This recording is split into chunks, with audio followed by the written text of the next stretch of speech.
नाज़रीन आदाब, मैं हूं खालिद शहबाज। आप देख रहे हैं गवाह न्यूज़। मसाजिद की तौहीन करने वाले हर दौर में रुस्वा हुए हैं। हैदराबाद की बीजेपी उम्मीदवार ने मस्जिद को इशारे से तीर का निशाना बनाने पर माफ़ी मांगी। इसके बाद जिस कम्युनिटीज में वो नई ताकत या एक शेरनी के तौर पर उभरने की कोशिश कर रही थी, अब उभर ना सकी। इससे पहले हैदराबाद के एक और सुरमा ने इस्लाम और मुसलमानों के खिलाफ जहर उगलकर हीरो बनने की कोशिश की। इनकी पार्टी ने इन्हें जीरो बना दिया। 1986 से आज तक की तारीख का अगर हम जायजा लें तो ये हकीकत समझ में आ जाएगी कि जिस किसी ने मसाजिद की जगह कुछ और बनाना चाहा, इनका नामो निशान मिट गया। राजीव गांधी ने बाबरी मस्जिद की जगह पर मंदिर की संग बुनियाद रखने की इजाजत दी और इनकी पार्टी इख्तिदार से बेदखल कर दी गई।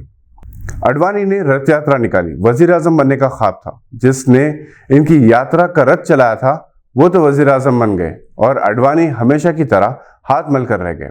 बल्कि इनकी जिंदगी का ये आखिरी दौर सबक लेने के काबिल है। प्रवीण तोगड़िया, साध्वी रतंबरा कहाँ हैं? 1992 में बाबरी मस्जिद शहीद हुई और इसके जिम्मेदार को इख्तिदार से हटा दिया गया। अब कानूनी सहारा लेकर मस्जिद की जगह मंदिर तो बना दिया गया और इम्कान है कि इस इलेक्शन में मंदिर का क्रेडिट लेने वाले के हाथ से हुकूमत की बागडोर छीन ली जाए। मंदिर के नाम पर जिन जिन ने मुसलमानों की दिल आजारी की, इनसे खुदरत इंतकाम ले रही है। साध्वी प्रज्ञा ठाकुर, जिस पर इनकी कौम को नाज था, आज अपनी ही पार्टी के खिलाफ कहने के लिए मजबूर है क्योंकि इनके खिलाफ भी वारंट जारी हो चुका है। ये तो बात थी हमारे देश की।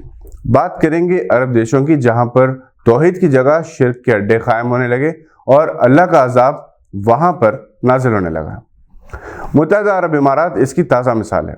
2 माह में 2 मरतबा तूफान का सामना करना पड़ा।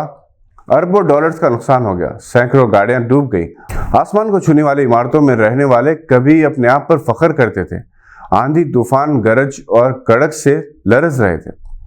जिस तरह इनका फर्नीचर कागज की तरह उड़कर जमीन पर गिर रहा है, ये इमारतें उसी तरह जमींदोज ना हो जाए। 1949 से अब तक इतनी बारिश नहीं हुई थी। इसकी वजूहात का पता चला जा रहा है।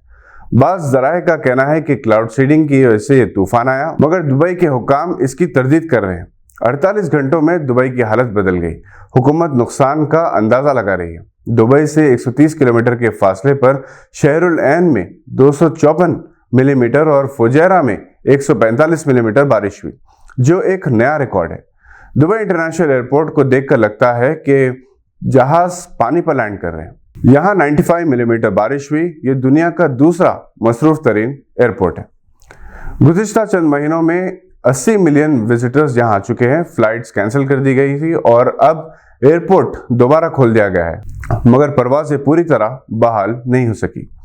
मुत्तहिदा अरब इमारात के अवाम को जाने क्यों पहले ही से अंदेशे थे कि इस मुल्क में कुछ ना कुछ होने वाला है, क्योंकि हालिया अरसे के दौरान जो सरगर्मियाँ यहाँ के हुक्मरानों ने की है, इसकी अवाम की जानिब से मुखालिफत हुई है, मगर इस मुल्क के सख्त क़वानीन की वजह से कोई इजहार ख्याल नहीं कर सकते। 2 रोज़ा तूफान के बाद जब आसमान का रंग अचानक गहरा सब्ज नजर आने लगा तो आवाम की अक्सरियत खौफजदा हो गई। हालांकि आसमान के रंग की तब्दीली की कई साइंटिफिक वजूहात हैं।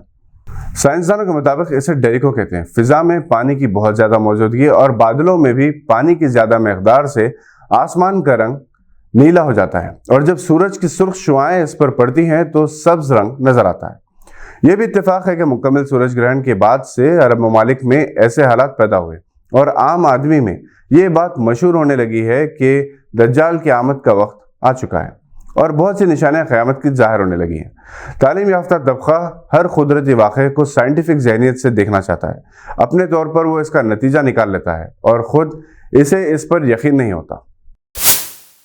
सदर मजलिस इत्तेहादुल मुस्लिमीन बैरिस्टर असदुद्दीन अवैसी ने जुमा 19 अप्रैल को मक्का मस्जिद में नमाज जुमा अदा करने के बाद ज़बरदस्त जुलूस के साथ लकड़ी का पुल पर वाक़े आरओ ऑफिस पहुंचे और अपना नॉमिनेशन पेपर दाखिल किया। वो हैदराबाद पार्लिमानी हल्के से 5वीं मरतबा मुकाबला कर रहे हैं। वो 2004 से मुसलसल रुकने पार्लियामेंट हैं और मुल्क और बैरून मुल्क में हिंदुस्तानी मुसलमानों के नुमाइंदे के तौर पर जाने जाते हैं। इस बात का खवी इम्कान है कि वो इलेक्शन 2024 आसानी से जीत जाएंगे क्योंकि इनके खिलाफ कोई ताकतवर उम्मीदवार नहीं है। बीजेपी के उम्मीदवार से भी इनकी पार्टी के अरकान खुश नहीं और हैदराबाद पार्लिमानी हल्के से ताल्लुक़ रखने वाले कई बीजेपी कायदीन माधवी लता को उम्मीदवार बनाने के खिलाफ हैं। اسدالدین اویسی نے اپنی کامیابی کے یقین کے باوجود عوام سے چوکس رہنے اور ووٹ کے استعمال میں کاہلی نہ کرنے کی تلقین کی ہے۔